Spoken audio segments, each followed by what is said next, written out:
India की जो economy है आने वाले टाइम में वो यूएस को बीट कर देगी और वो सेकंड लार्जेस्ट कंट्री बन जाएगा इकोनॉमी वाइज और ऐसा कहा है।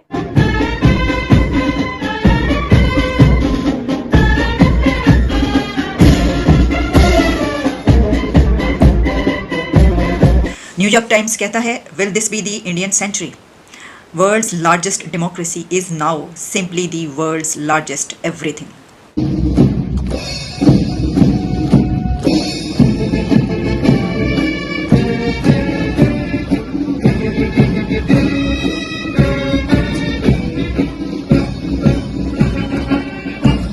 यार आपका जो ड्रीम था ना मोदी जी का, वो हमने खत्म कर दिया। आई वाज शॉक्ड यार, इतना बड़ा ड्रीम, कौन सा ड्रीम है जो खत्म कर दिया? देन ही टोल्ड मी कि यार फॉक्सकॉन की जो डील है ना, ये हमने कैंसिल करवा दी आपकी। सो चाइना यहाँ पे भंगड़े डाल रहा है कि आपकी फॉक्सकॉन की डील हमने कैंसिल करवा दी है। जय हिंद दोस्तों। तो जो भाई बोल रहे हैं ना कि भारतीय सेना दंगाइयों को पिटने गई, भाई दंगाई तो पहले ही भारतीय सेना को देखकर बिल में घुस चुके हैं, सुपड़ा साफ हो चुका है उनका वहां से। तो जो भारतीय सेना अभी वहां पर परेड कर रही है, जो आने वाली 14 तारीख है, मोदी साहब फ्रांस जा रहे हैं, तो उनके वहां पर उपलक्ष्य में वो परेड करने वाले हैं। भारतीय तीनों सेनाओं की टुकड़ियां वहां पर पहुंच चुकी है। दूसरी ओर से भाई आईएमएफ ने पाकिस्तान के साथ फिर से खेला खेल दिया है। आईएमएफ ने 3 बिलियन का तो उनको यानी कि भाई आप लोग सोच सकते हैं क्या भीख दे दी है। दूसरे तरफ से 2 बिलियन यूएई ने दे दी है और फिर से एक और खेला खेल दिया उसने, आईएमएफ ने उनसे जो रेंट था ना, जो मांग रखा 8 बिलियन का, वो वापस उनसे मांग लिया है। तो पाकिस्तान का भाई वो हाल हो गया, नंगा नाएगा क्या, निचोड़ेगा क्या। और दूसरी ओर से भारत सेकंड इकोनॉमी बनने जा रहा है, ये घोषणा कर दिया है अमेरिका के एक बैंक ने। आप लोग क्या कमेंट वीडियो शुरू करते हैं। आईएमएफ ने पाकिस्तान को कहा कि भाई साहब आपको फौरन बहुत जल्द $6 बिलियन का बंदोबस्त करना है, क्योंकि आपके ऊपर कर्जों की वापसी की तारीख है $6 बिलियन। हिसाब डालने का फिक्र ही नहीं करें, हम 8 बिलियन करके देंगे। वो कुत्ता जैसे मालिक के पास भागता है, तो हिसाबदार जमीन में बैठ के बिल्कुल कदमों में घुस के बोले आप फिक्र ही नहीं करें, हम $8 बिलियन ला के देंगे।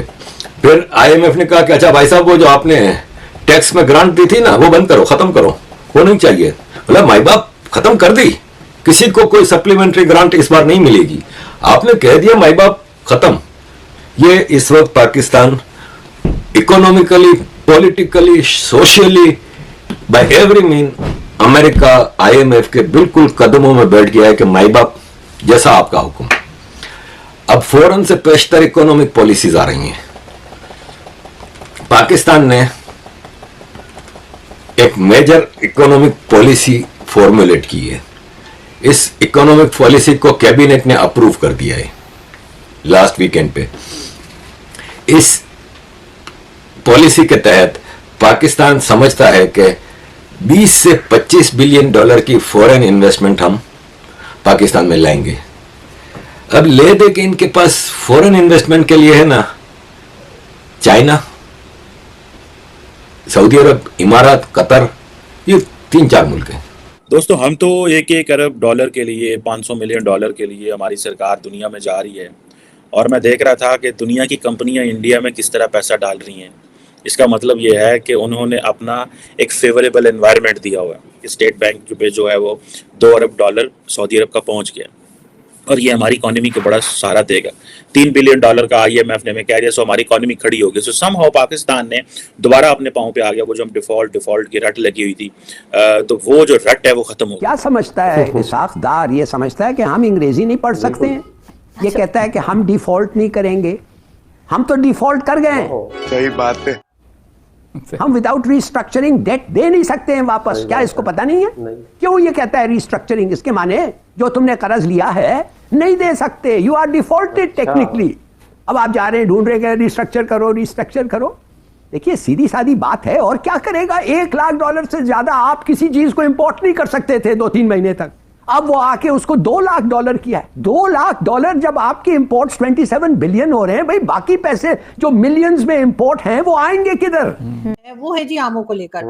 जी हाँ, आप कहेंगे जी भला मतलब इस वक्त आमों का क्या जिक्र है, तो आमों का सीजन चल रहा है और बांग्लादेश की प्राइम मिनिस्टर हसीना वाजिद ने शहबाज शरीफ साहब को आमों का तोहफा भेजा। वैसे आम हमारे यहाँ बड़े खतरनाक समझे जाते हैं। आपको याद ही होगा आप लोगों को कि ज़ियाउल हक भी कोई आम शाम लेकर मतलब जा रहे थे कहीं और फिर आप जानते हैं क्या हुआ। खैर मैं उस बहस में नहीं पढ़ूंगी, लेकिन खैर मुझे यकीन है कि इन आमों की पेटी में से आम ही निकले होंगे। ठीक है जी। अच्छा, मजे की बात है हमारी हुकूमत हमें ये नहीं बताती कि फॉरेक्स एक्सचेंज रिजर्व कितने हो गए।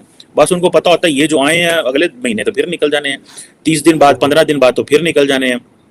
तो हम बस यही कहते रहते हैं कि जी on behalf of the prime minister and the army chief बहुत शुक्रिया सऊदी अरेबिया, आपने हमें $2 अरब दिए। सो बात तो यहाँ पे आके पहुंच गई है कि एक 2 अरब डॉलर के लिए हमें मुल्कों का शुक्रिया अदा करना पड़ रहा है। लार्जेस्ट इन्वेस्टमेंट का बैंक है, उन्होंने ही ये प्रेडिक्शन कर दी है कि आने वाले टाइम में इंडिया सेकंड रैंक पर होगा और यूएस को बीट कर देगा। क्या कहेंगे? और काफी इंटरनेशनल लेवल पर इस पर चर्चा की जा रही है, क्या कहेंगे?